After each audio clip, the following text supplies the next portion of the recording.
Hello, welcome everyone. Thank you for joining us. We will get started here in just a couple of minutes. But while you're hopping on, feel free to get on the chat box and let us know where you are joining us from today.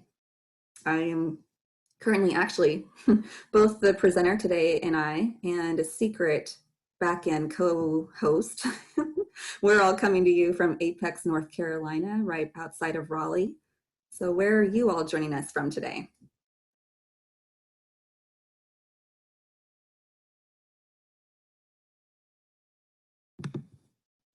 Ramona, California. I'm very familiar with that place. Canada. Awesome. Kentucky, Seattle, Washington, Germany. Awesome. Arlington, Virginia. Naval Station Everett. Great to have you here, Cheryl. Another Canada. Seattle. We've got really good representation here. New Jersey. DC. Spring Valley. I used to live out there. I was in El Cajon, La Mesa, Spring Valley area all my life.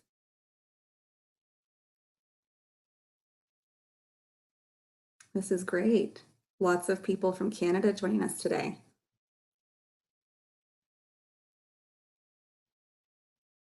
Okay, I'm going to give everyone just another minute to finish hopping on, make sure everyone can connect okay, and then we will go ahead and get started.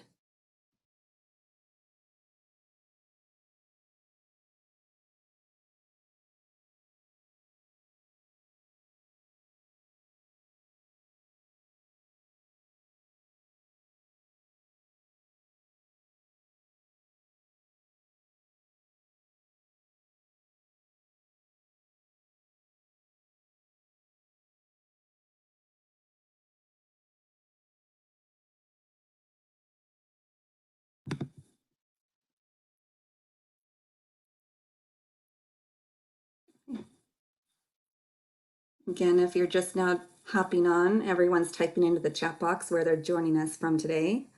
I'm seeing some more people from California, San Diego, that's where our headquarters is. Also, Naval Base Point Loma is right near our headquarters. Our headquarters are located in Liberty Station.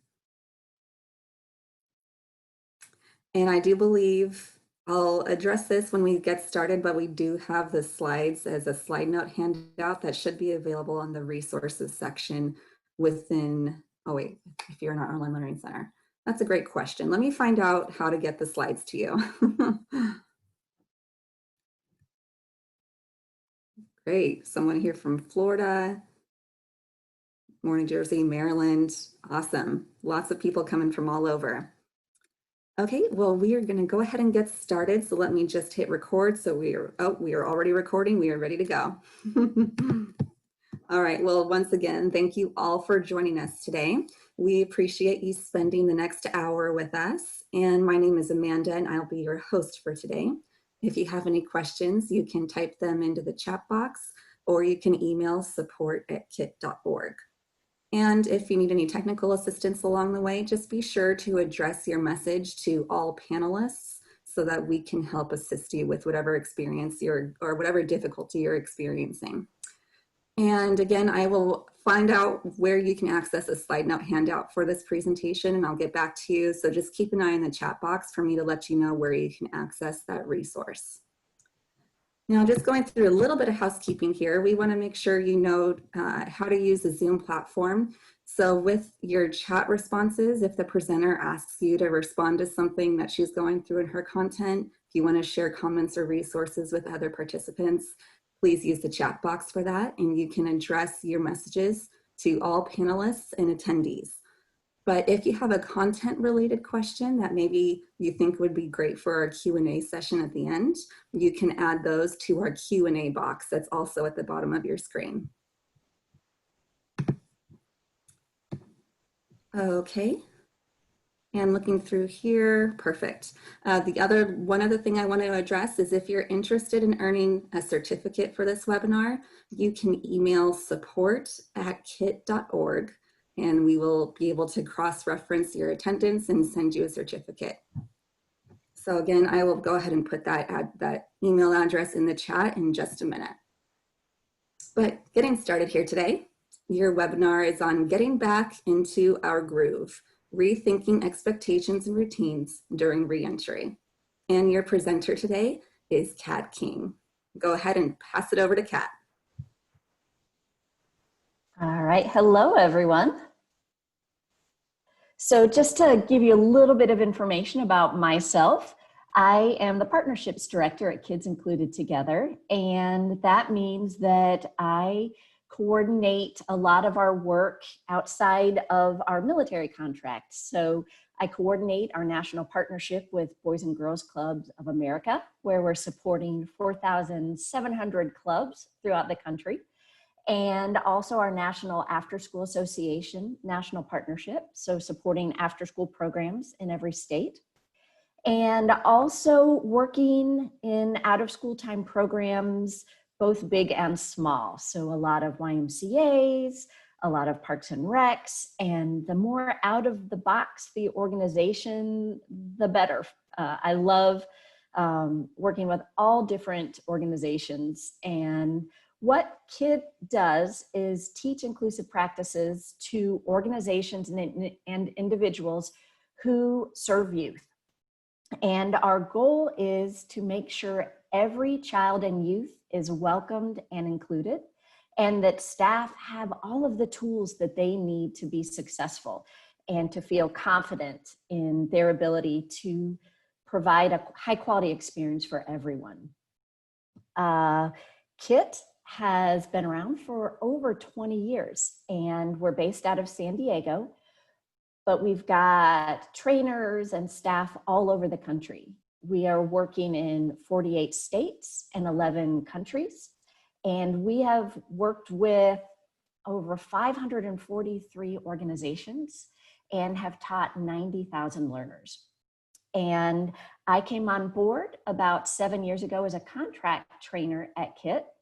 But before that, I got my start as a YMCA summer camp, after school, and teen director. I did that for 5 years. And so many of the things you're experiencing, I can honestly say I've gone through a lot of those myself. I still have my commercial driver's license from when my after school program was tiny and I was the one driving the bus to pick up kids at school. I was the one figuring things out, having those meetings with parents.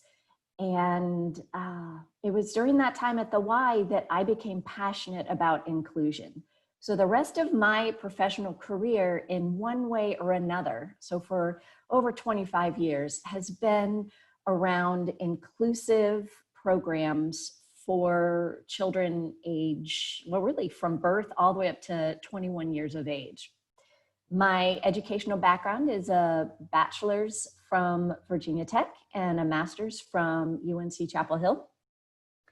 And I am especially excited to be your presenter today because my heart has been with everybody during this pandemic. And I spend so much time thinking about when I ran after school, summer camp, teen programs, just how would I be handling this? What is this new normal? So I was excited to be asked to create this webinar to reflect on the questions that are being asked. And I'll be honest, we don't have all the answers because every day the world is a little bit different. But hopefully at the end of this time together, you'll feel more confident in either knowing who to go to seek those answers, but also in knowing how to train your staff if you're in leadership and how to think about those next steps. I'm sorry about this. Let's see if, there we go. A little bit more about KIT. We are the national leader in disability inclusion and behavior support. We not only do webinars like this, but we do policy and strategic planning, If you are interested in other online resources, please check out https://kit.learnupon.com/store and see other recorded webinars, microlearning videos, and other resources. We also, not today, but again, at a future point in time, can come out to your location and do on-site training, coaching, and feedback with staff, whether it's in a conference setting or for your particular organization. And we also do coaching by phone with our Inclusion Support Center. For the next little while, we also have a very unique resource available to parents that you work with. And KIT is providing absolutely free of charge 30-minute coaching calls with one of our qualified specialists. So if you have families trying to navigate behavior or learning support in the home environment, please share this information with them. And you can also find that information at kit.org. We've got 2 learning objectives today. The first one is to reframe safety expectations to meet COVID-19 related guidelines. And second, to describe at least one strategy to teach or reteach a program routine or ritual during this time of reentry. So we're gonna jump right in with one of my mottos, I guess I would call it. When I was a brand new first year, green as could be, youth director at the YMCA, I attended a training, and the training was all around the power of relationships. And this phrase has stuck with me all these years. And that's that rules without relationship equals rebellion. Think about that. Rules without relationship equals rebellion. That can apply in so many different realms with our work, not only with the youth that are our program participants, perhaps also our staff. And so as we are talking today, I encourage you to look at everything we are discussing through that lens of relationships and recognizing that as we are looking at this new normal, that we have got to focus on having these high quality, trusting relationships with our staff, with our participants, with the parents and family members. Otherwise, it's going to be an uphill battle in terms of these new expectations, especially around hygiene, revised drop-off, pickup, and just the way our activities are going to look. So encouraging staff to focus on starting with those relationships at the beginning and then throughout the program day and as we're moving forward. So rules without relationships equals rebellion. And then another thing to consider is relationships without rules will just be chaos.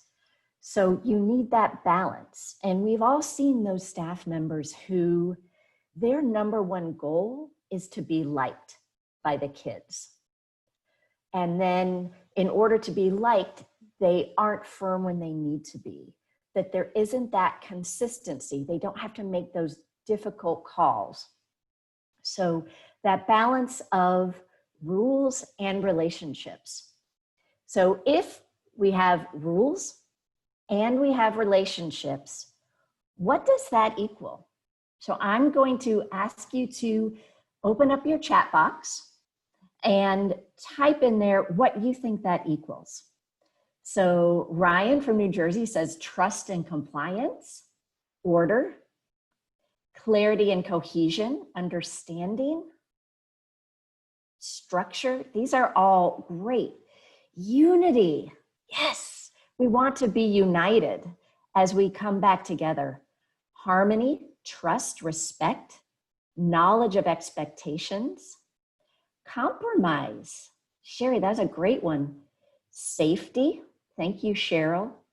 Partnership, respect. I don't see a single one of those things that we wouldn't strive and that isn't best practice. So I would highly recommend, if you're in leadership, as you are training the staff and exploring how best to relaunch your programs, to use this slide and these core mottos of rules without relationship equals rebellion, relationship without rules equals chaos, and then ask your staff. So if we combine these two in an intentional way, what are we going to achieve?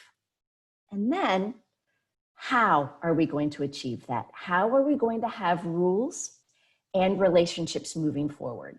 And that's in a nutshell what we're going to talk about today is that overarching framework. Okay. So when I was asked to create this webinar, I'll be honest, I got a little overwhelmed. I got hung up in all of the different CDC guidelines and how are we going to explain all of these different levels of hygiene and cleaning and ventilation and I took a step back and I said, you know what? We've got two goals. And if we can talk with the staff about achieving these two goals, these two big buckets, and simplify it down to these two things, that's a good place to start. And that's a way not to be overwhelmed.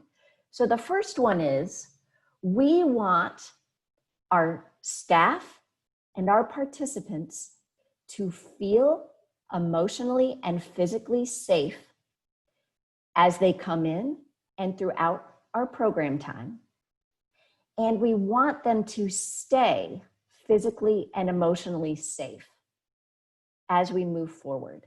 And that may look a little different during COVID than it did before COVID. But these are always our main goals in our programs. So feeling safe and staying safe. And also we want to consider that we've got a new normal in our out of school time programs. And this is going to affect how we plan our policies, how we plan our activities. And I want to just pause for a minute and recognize and give you credit for all of the things that you are navigating right now. And so the first one is you're navigating a very complex new set of unknowns. You are trying to balance both the local, regional, state, national guidelines. And this might have 6 phases. This may have 3 phases. And you may have different players. You may have the health department who's mandating certain practices. You may have your organization that is also explaining these and having requirements. We also, as a planet, are experiencing global trauma. So recognizing that if we haven't already done so, we need to be including trauma-informed practices in our approach to youth. Recognizing that not only our participants, but some of our staff may have some adverse experiences. They're coming to us with different needs than they may have when they were part of our program before. Also, there may be incredibly high staff turnover. So with that, you may be needing to focus on just basic group management, child development, in addition to these during COVID practices. I was talking with one state director with NAA, and they were sharing that in the fall, they're expecting some of the after-school programs in their state to have 100% staff turnover. And so that's going to fundamentally change some of the relationships that you have, the dynamics, both between staff, but also with the kids in your program. Also recognizing that some of the youth don't want to come back to a group setting. They loved being at home. They liked how quiet it was. They liked that every day could be based on what they wanted to do, that there wasn't a group environment that may oftentimes it may not be like the most appealing for some youth. And so expecting everyone to come back eager and excited isn't realistic. Another thing to be thinking about, and I'm sure you already are, will be those challenges related to equity, making sure that those that need your program most have the opportunity to be a part of it. And that may mean financial aid, scholarships. If you are providing virtual programming, how are you going to make sure youth that don't have access to the internet or have laptops, how are they going to still participate? And then finally, taking all of this and recognizing, how are you going to translate this into practice? What is this realistically going to look like on a day-to-day basis? So lots of things to be recognizing and navigating through right now. Okay, so some safety considerations in the new normal. One, having healthy hygiene practices, and that relates to masks and gloves, doing a lot more hand washing, having policies related to cleaning and disinfecting surfaces and materials and equipment. Also looking at spaces and where can you get the best ventilation. Looking at physical distancing.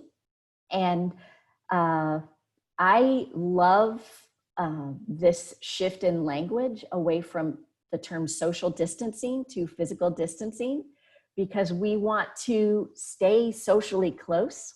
So how do we socially reconnect while having the physical distancing? Also, sharing considerations in the new normal. Can you still have one basketball in a group, or you're gonna have to change up the activity so everyone has their own basketball? I know I've talked with a lot of programs across the country in meal times. So for example, I've worked with a lot of programs where it was more communal snack time, where plates of cheese and crackers were laid out and kids picked what they wanted. Well, now it's gonna need to be single usage. Meals are going to need to be boxed lunches at summer camp or individual packaging. So there's not shared utensils, shared plates. Monitoring and preparing for health screening and sick person management. That can be complex if you have limited space. So if you have a child who's showing symptoms, how are you going to isolate them immediately until families can pick them up? If you have a staff member coming in and has a temperature, how are you going to handle that? And then that overall education and training related to these safety considerations. KIT has focused on 3 key expectations in a lot of our basic best practices in professional development. And now more than ever, I think looking at training and explaining expectations to our participants with 3 big buckets is going to be very helpful. And these 3 buckets are keeping yourself safe, keeping others safe, and keeping our things safe. So before COVID, the way we would use this would be, try your best. listen to your feelings, ask for help as key phrases to keep yourself safe. For keeping others safe, we may say things like, keep your hands and feet to yourself, listen to others' feelings, use kind words. For keeping our things safe, we may have said, take care of our games or our toys, use only what you need, or put things back where they belong. So I've seen those in programs throughout the country. So let's go back to our chat box. In your program, do you have key phrases that you've always used to help reinforce these 3 messages? It could be, walking feet. So just type into the chat box, do you have key phrases that get at communicating these key expectations? Slide over my chat box a little bit so I can see. Gentle touches. Yep. Or gentle hands. All right, say, asking, is that a safe choice?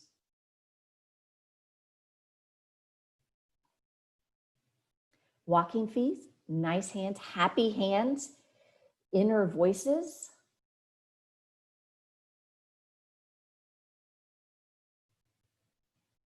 Okay.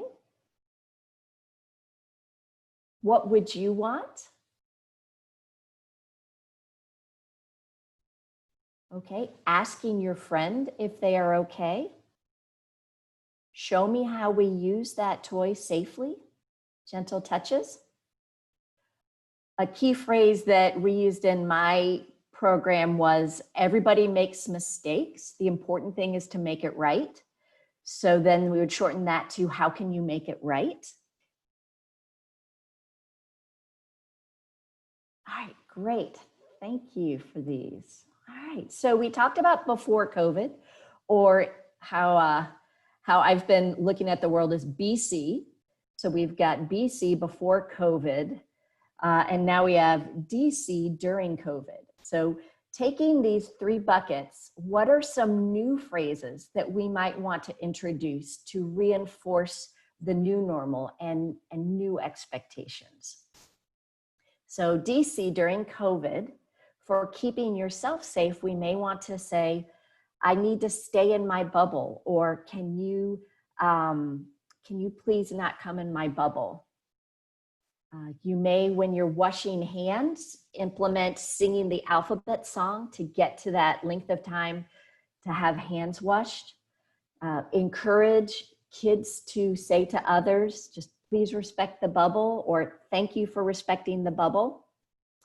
As there are new visual supports being put into place in your program on the floor, you may want to say, X marks my spot, to remind kids to go find that X in an area or space.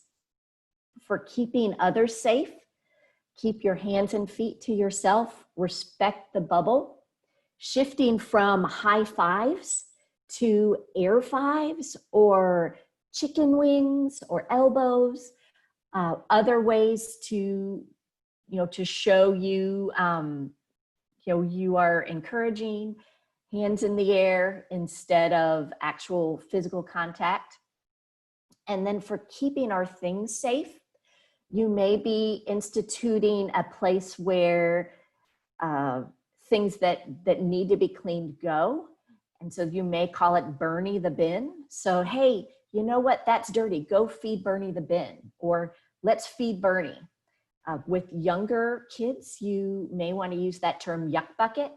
Oh, that goes in the yuck bucket. So keep yourself safe, keep others safe, keep our things safe during COVID.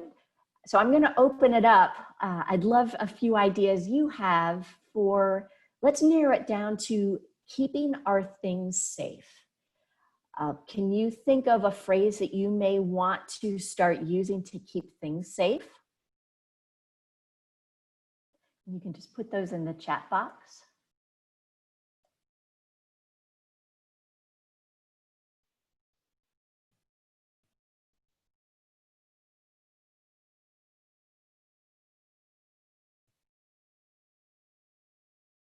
I like the phrase one and done. So you may have certain things that Everyone knows can only be used once, and then they need to go to Bernie the bin.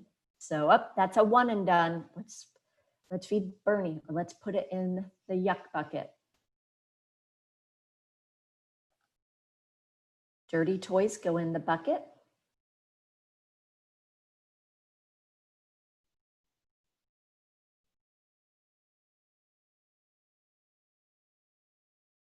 Okay, we'll keep adding them to the chat box and learn from each other. I'm going to move on. When we had that previous slide talking about changes in hygiene and what is going to be realistic in real world day-to-day usage, I think it's important to recognize it's going to be impossible to clean everything between each use, but staff are going to need some guidance from you. And so I would put up maybe some flip chart paper and have good, better, and best at the top. And as a staff, brainstorm what equipment, what surfaces need to be put into each. So good, what can just have a daily cleaning? And that might be floors, for example. And then what things need to have frequent cleaning throughout the day? That might be door handles or magic markers. And then best is what things do we absolutely need to make sure are cleaned between each use, and have that agreed upon, and then think through what process, what staff support you're going to need in order for that to realistically happen. So good, better, and best in terms of your cleaning. Okay. Something else to consider is as you are rolling out these necessary new cleaning practices or new processes for activities, is how are you going to teach new ones? And then what things are going to be the same as before, as BC before COVID? So what things do you need to teach, which may take more time and more intentionality? And what practices and routines need to be retaught? So don't need as much effort. So there's 6 steps to consider that I would highly encourage you to be intentional about. So the first one is, especially for things you want to teach for the first time, have some visual supports or prompting phrases ready. Then second, clearly and simply state the new expectation. Explain why you need to do it this way. Model how you're going to do it, then practice it, and then have gentle reminders as needed. So as an example, let's say you've got to redo snack in this re-entry during COVID. So instead of grabbing cheese and crackers at the table, now youth need to go through a line to pick up an individually wrapped cheese and crackers. So what I would do is have a poster with big visual steps, talk through with the youth before their first snack time what those steps are, explain why you need to do it this way to keep our snack safe, keep ourselves and others safe so people don't get sick. Have kids sit and watch you go through the line and get that snack, and then practice it that first time with additional staff, perhaps around the area, to help remind those that need additional reinforcement. So that's just very easy steps to think through intentionally as you're teaching those new procedures, and then also reteaching and reintroducing schedules and routines to remind them, hey, this is still the same.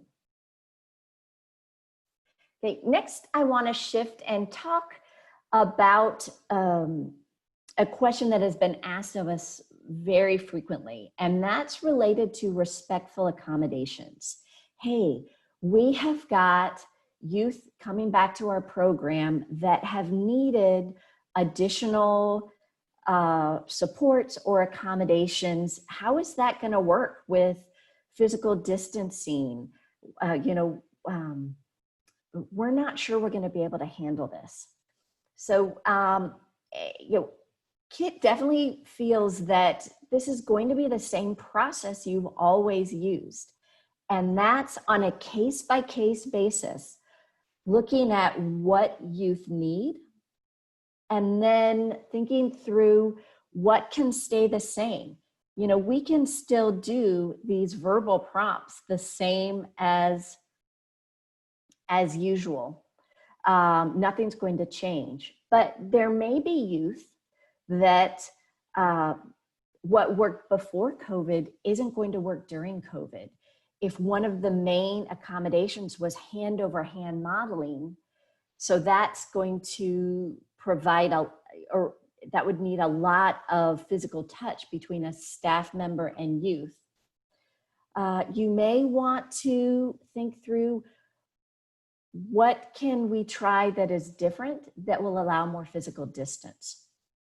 So it may be you want some sequence cards or some social stories or some other ways without physical contact to give those prompts and cues. You may need some additional guidance at that point. You know what? We can't figure out how to make this work. So reaching out to families, asking their advice, asking the youth themselves, how do you think this could work? You may need to see if you can connect with someone during the school day, or a therapist, or another either out of school time professional that's worked with that youth in the past or has an additional area of expertise, or maybe even connect with Kit and ask us for advice. And then after you figured out those next steps, what would work, develop that plan, and then make sure everyone's on the same page. So communicating with the family, with the youth, and then all staff who are going to be interacting with that youth when the program reopens. All right, so I'm going to move on to the next slide, where we think that through in a scenario. But I wanted to share first, if you look at this picture, this is something that was shared with us at Kit, and we thought, that's just brilliant. Let's say that you have a participant who's deaf, and what worked before COVID was lip reading. That was the way to have an additional communication support. So you would have that youth make sure to always be close enough to the staff member to see their lips. Well, if now staff are required to wear a mask during certain activities or times of day, that accommodation is not going to work in this new normal.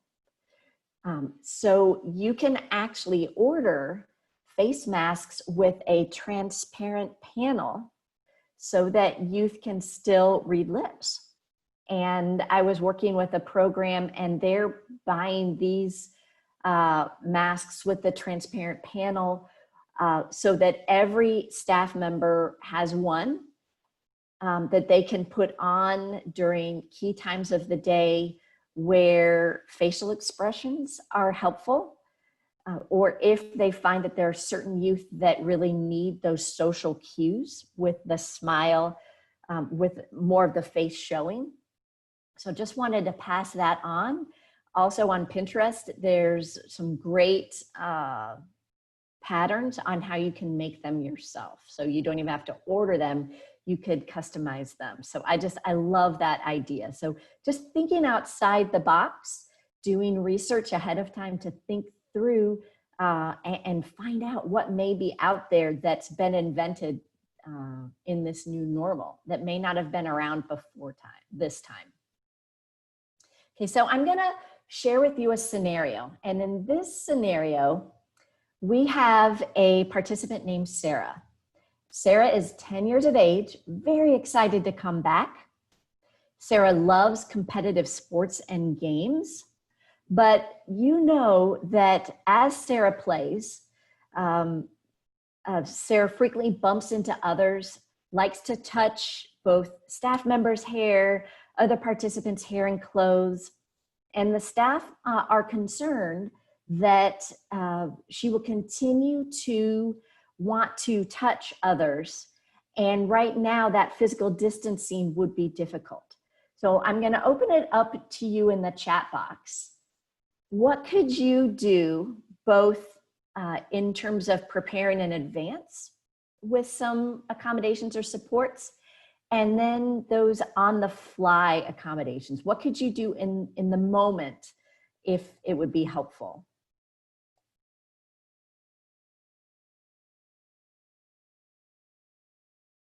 So what ideas do you have during this time of COVID that would help?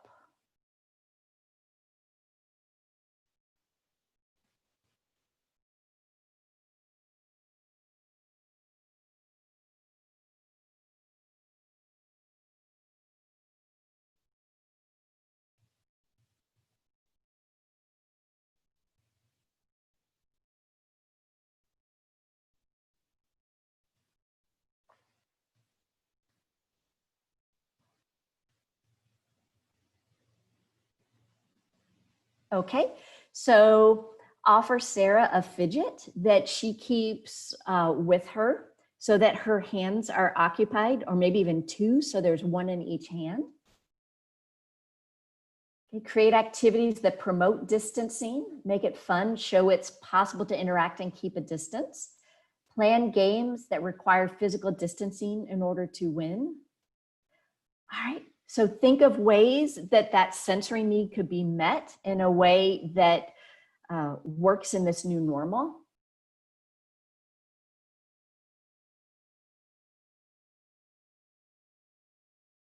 Okay, talk about why touching isn't okay, maybe with the whole group. And so reminding at the beginning of activities what's expected in terms of distancing.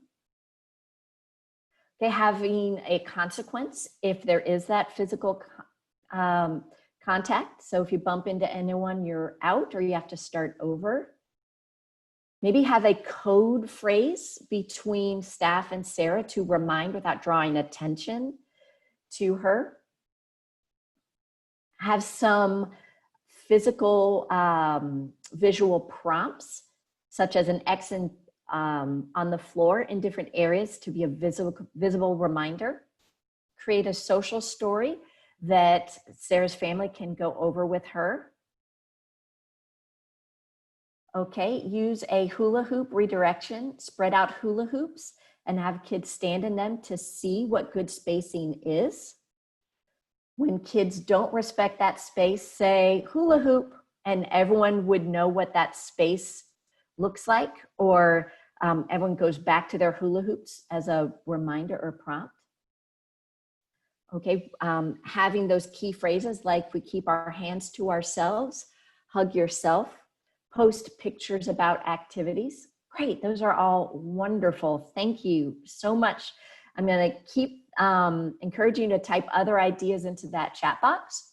So these are all things that don't require special equipment or special training. It's more of a mindset of always thinking throughout our day, how can we both encourage staff to provide those prompts, but also as we're creating our environments, what could we put down in terms of visual supports? Great, lovely, thank you. All right, in addition to new expectations for staff and for participants, also it's going to be important that you share out new expectations for parents and visitors.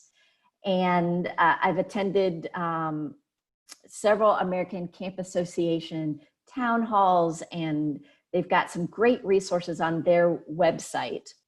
And they talk about, as much as possible in this new normal, having your program being in a bubble where there's limited proximity and duration of contact for anyone who's not going to be in your program all day.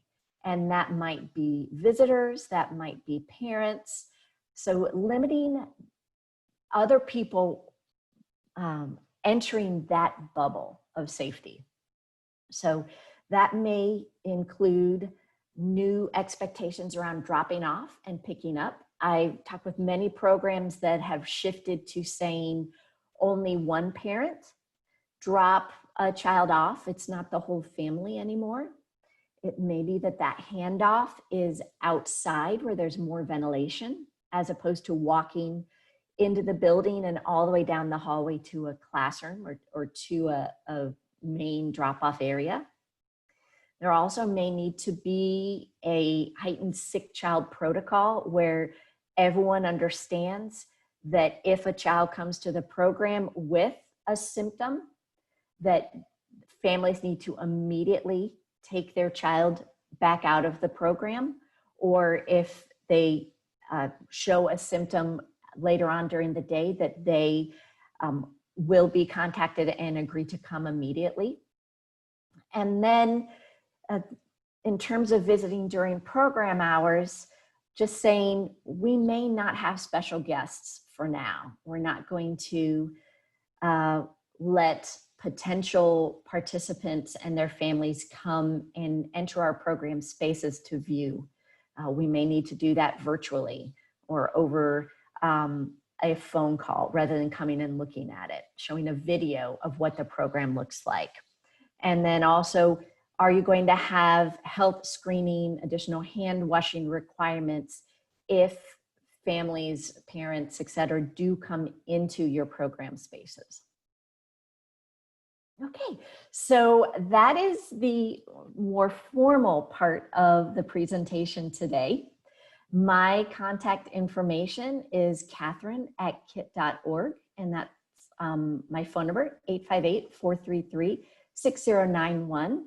If you want general information about what we provide in terms of training, resources, and support for those that are not part of the military, so YMCAs, Boys and Girls Clubs, Parks and Rec, anything non-military, reach out to communities@kit.org, and also just go to our website, kit.org.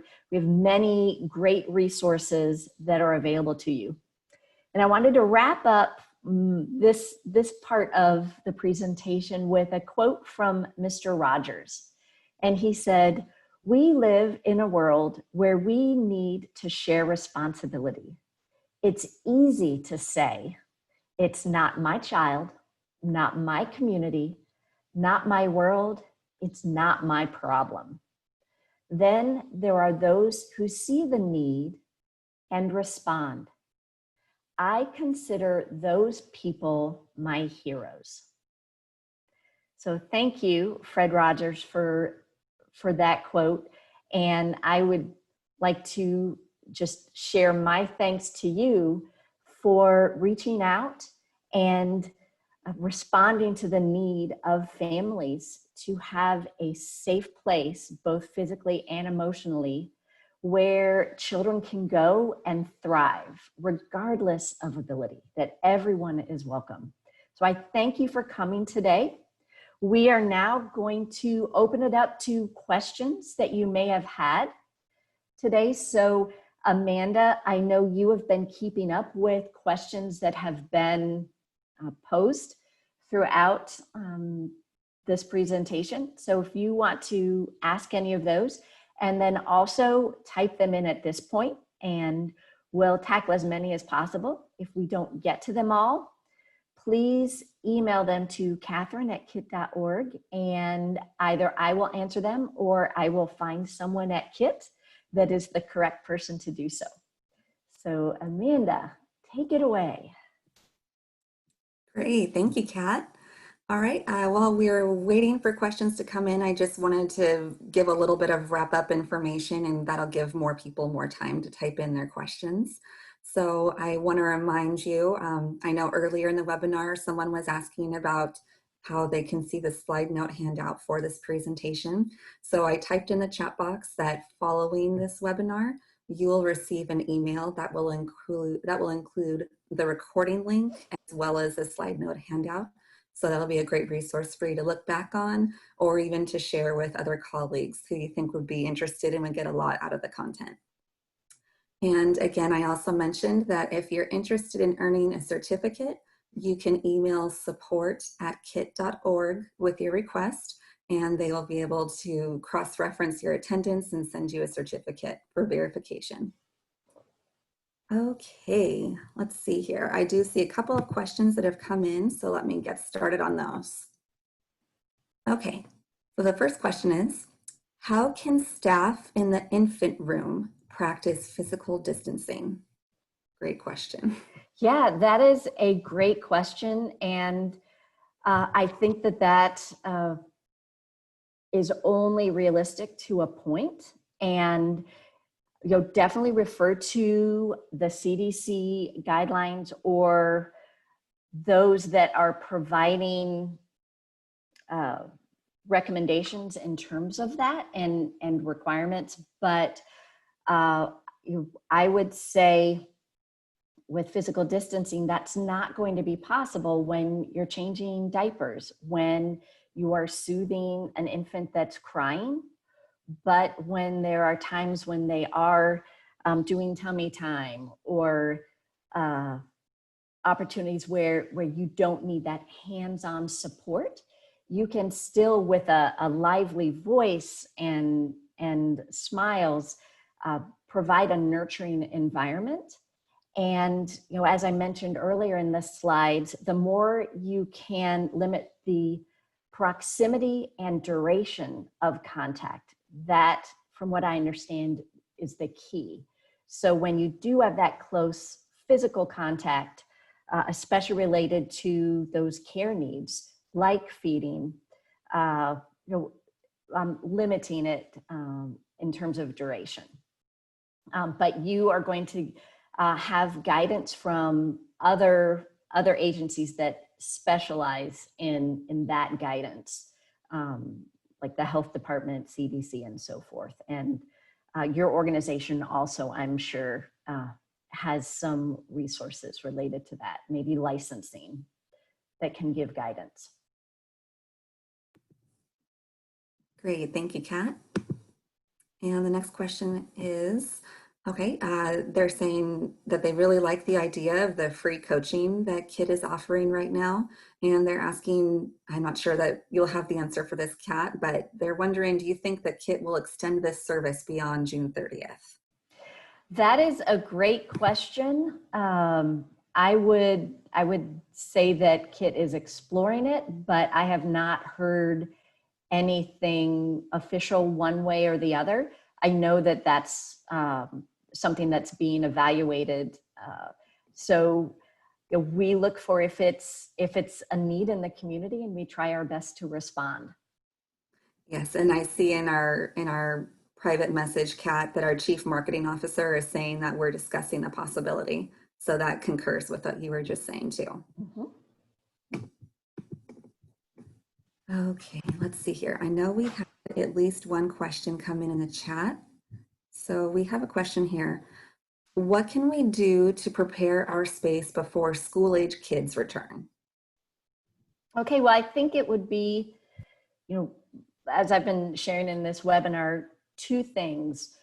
One, looking at what you can add to the environment, especially related to visual supports like X's on the floor or the placement of furniture, so that as much as possible there is space between youth, looking at what additional materials or equipment need to be purchased so that there is not needed to be as much sharing of equipment. So you may need to buy more basketballs so that every youth in a group has a basketball for an activity, or you may need to purchase more scissors so that you can have time to sanitize them before another group uses them. And then the second part is explaining how the spaces are used as a group when the program starts. So making sure the staff know how to explain the changes in using the space and how to do activities in those spaces. So the staff understand, and so it's consistent. And then also the staff then know how to explain it to the youth in the program. Thank you again, Kat. We have another question that's come in from Jessica. Let's see here. Okay, sorry, the chat just kind of, but there we go. When working with children with special needs who need assistance with toileting, what would be the new recommendations for assistance and accommodation? And once again, I am not coming today as a CDC expert. I know that you just, as much as possible, always want to minimize the risk. So anytime there's close proximity, wear a face mask, wear gloves, talk through how to have the physical setup so that you make sure that's sanitized, and also reach out to your health department, whichever governmental agencies are providing support and guidance. And I would say we want to both comply with the physical distancing requirements, but also we want to be ADA compliant. And I have talked with organizations where there have been exemptions made in terms of ratios, in terms of what's okay to do, so that you can accommodate youth with disabilities. Oh, and want to let you know that there's going to be a webinar on that topic, not specifically on toileting, but on providing respectful accommodations during COVID. So definitely join the other 3 webinars in our series. They're going to be amazing, and they're going to go into more depth into a few other topics I've touched on today related to families and relating to accommodations. So definitely come back and join us in the future as we roll the rest of the COVID series. Yes, thank you for that, Kat. And that particular webinar on accommodations will be on Thursday, July 9th. And while we're talking about the future webinars, again, if you're not aware, we are running, this is a 4-part series, and this is the first in the 4-part series. So each webinar will be on Thursday for the next 3 Thursdays. So the next one will be on connecting and reconnecting with staff. And then the following Thursday on July 2nd will be on the family program partnership. And then finally, just like we were mentioning here, the one on accommodations will be on Thursday, July 9th. I wanted to I want to make sure I share these before our time is up. We have some resources at kit.org that I think tie in very nicely with what I've shared today. The support pyramid tip sheet that definitely focuses on those foundational relationships. The reflect, connect, and redirect tip sheet, and then our mental health tip sheet. And also the American Camp Association has officially rolled out their operational guidance, which does give some great, very concrete ideas for some of the operational logistical components. So go to acacamps.org and you can find that. Also other logistical guidance, cdc.gov and epa.gov. And then I'm going to leave this up. We've got 3 more minutes for questions, but wanted to go ahead and just share out other ways you can stay connected with KIT, with Facebook, Twitter, etc. So I'm going to leave that up as we answer maybe one more question. Anything else come in, Amanda?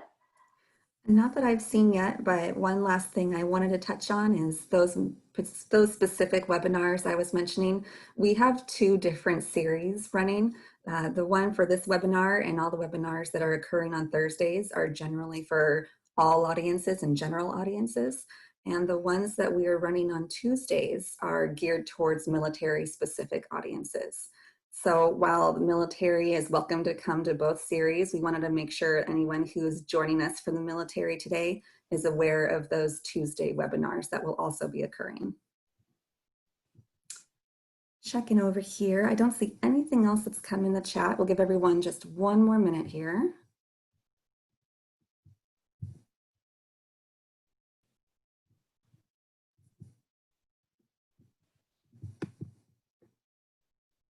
Okay, I see something popping up here. Okay, all right. April's wondering, where on your page are tip sheets listed? Okay, so if you go to kit.org, and then I'm trying to think the best place to go would be, is it what we do, that drop down, and then we can find it there? I think so. Let me double check. You can also go to elearning.kit.org, and you'll see free resources as an option.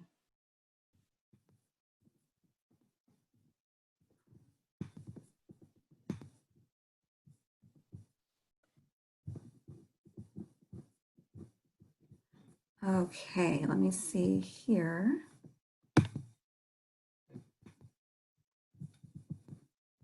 Yeah, so if you go to kit.org and the What We Do tab, you'll go and select Inclusion Resources. And that's where we have all of our, we have a lot of videos and tip sheets, checklists, guidebooks, lots of good resources that are available. But again, if you do create an online learning center account with us, you'll have a lot more access to a greater spread of resources and materials.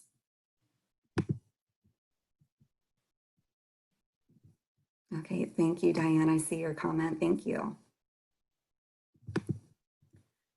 Okay, let's see here. All right, you know what? I think we have addressed everything. I don't see anything else coming in, so we will go ahead and wrap up for the day. And I just wanted to thank you all again for joining us. We appreciate the time that you spent to come and participate in this and engage with us in this topic. We want to remind you again that we hope you'll join us next week when we continue this series. And in the meantime, we hope that you'll continue to use us as a resource and a partner, and let us know how we can assist you in any way. But thank you again, Kat, for leading us. Thank you all for actively participating, and we look forward to seeing you soon. Thank you. Take care.